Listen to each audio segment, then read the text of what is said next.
Dah. Selamat pagi anak-anakku di rumah, apa kabar?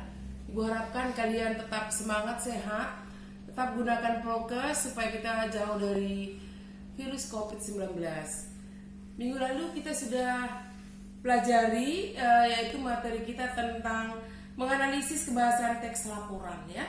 Kita sudah pelajari yaitu yang dikatakan dengan kata dan frasa. Kemudian proses afiksasi.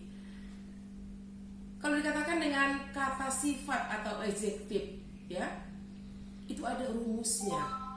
Di dalam bahasa Inggris itu yang dikatakan dengan istilah comparative degree. Jadi ada tingkatan biasa, tingkatan lebih dan sangat. Jadi kita bisa menguji kata itu atau kata sifat atau bukan. Hasil koreksi ibu tentang pekerjaan kalian sudah bagus, tapi memang ada satu yang sedikit agak ragu gitu. Ada yang menyatakan merah itu adalah kata benda. Kemudian anak juga chatting ibu, katanya memang itu adalah kata benda, Bu. Iya, dia bisa berbentuk kata benda kalau kita mengaitkan dengan darah. Karena darah itu merah, darah itu adalah kata benda. Sehingga merah itu seakan-akan jadi kata benda atau nominal. Yang sebenarnya kalau kita mencoba rumus comparative degree tadi bahwa merah itu adalah merah, lebih merah, sangat merah. Nah itu lebih cocok kepada kata sifat. Tapi khusus untuk darah itu mungkin itu bisa berbentuk kata nominal, ya. Bisa dimengerti anak-anak. Jadi coba kamu rumuskan dulu semua kata-kata sifat atau adjektif. Bisakah masuk rumus yang dikatakan dengan lebih dan sangat, yang dikatakan dengan istilah comparative degree. Kemudian proses afiksasi kemarin ya sepertinya sudah bagus ya. Misalnya kata sedih, sedih adalah adjektif. Kalau kita menambahkan afiksasi bersedih maka dia berubah menjadi kata kerja. Saya lihat itu bagus. Hanya sedikit koreksi tentang merah tadi dan itu tidak ibu salahkan karena memang kalau di dalam kolokasi penggunaan kalimatnya itu kepada darah maka itu berubah menjadi kata benda. Tapi karena kita tidak membuat dalam kalimat maka kita putuskan bahwa merah itu adalah adjektif. Ya, itu mengenai koreksi pelajaran kita minggu lalu. Sebagai lanjutannya sekarang yaitu yang dikatakan dengan kalimat definisi dan kalimat deskripsi.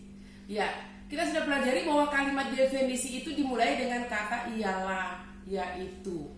Seperti yang kita lihat di sini, wayang adalah seni pertunjukan yang telah ditetapkan sebagai warisan budaya asli Indonesia. Nah, itu sudah jelas kalimat definisi ya.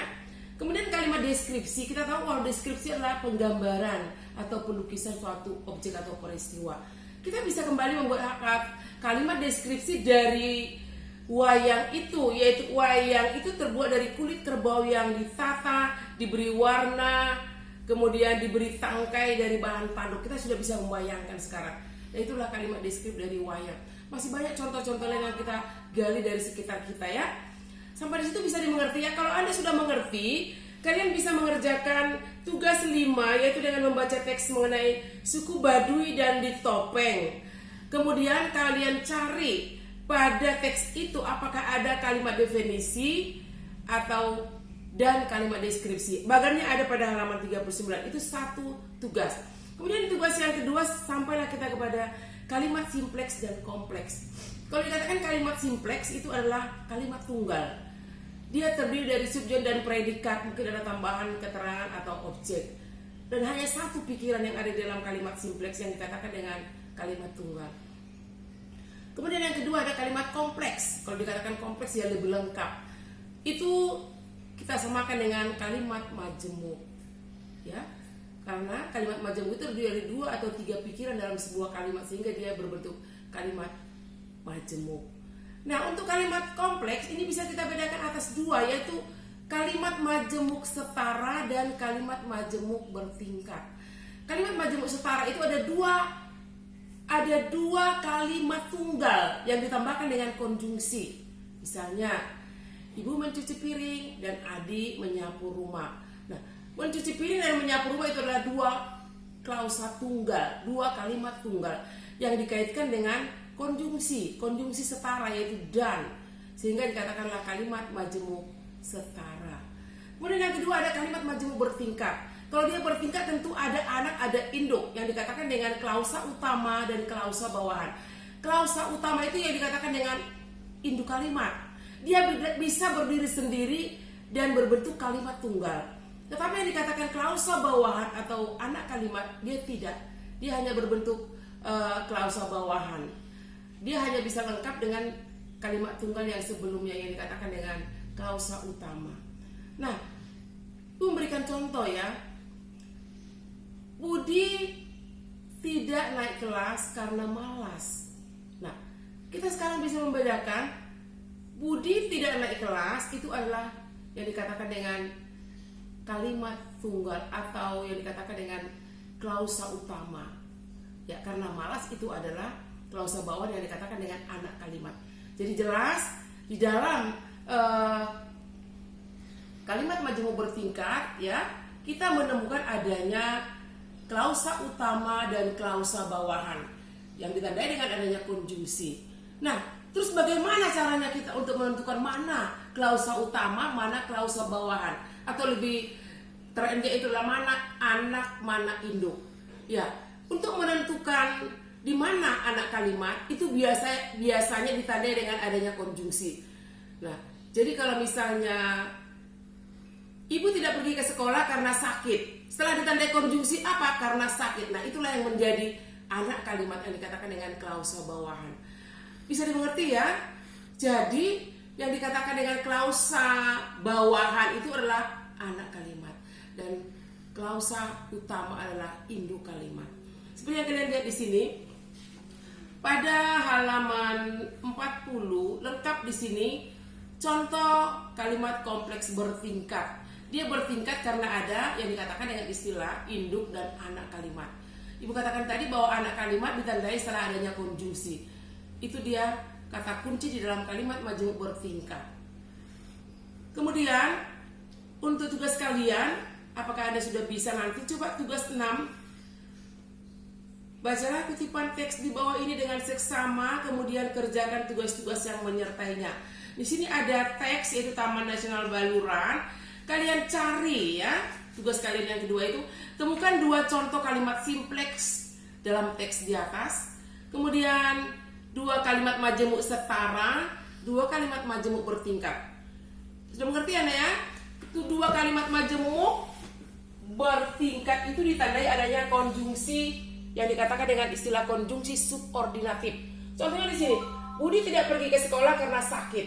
Kalau kita mau melihat di mana induk kalimat, maka Budi tidak pergi ke sekolah. Anak kalimatnya yaitu karena sakit. Beda dengan kalimat majemuk setara yang kita lihat di sini. Ibu menyapu rumah, ini yang dikatakan dengan 1 kalimat tunggal, dan adik menyiram bunga. Ini juga kalimat tunggal ditandai dengan konjungsi dan. Namanya dikatakan kalimat majemuk setara. Bisa dimengerti ya? Sedangkan yang dikatakan dengan kalimat simplek atau yang dikatakan dengan kalimat tunggal dia hanya 1 pikiran. Contoh, ibu pergi ke pasar.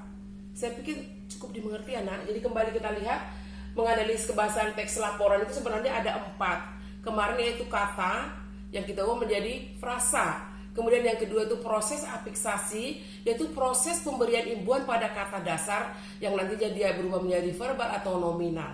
Oke?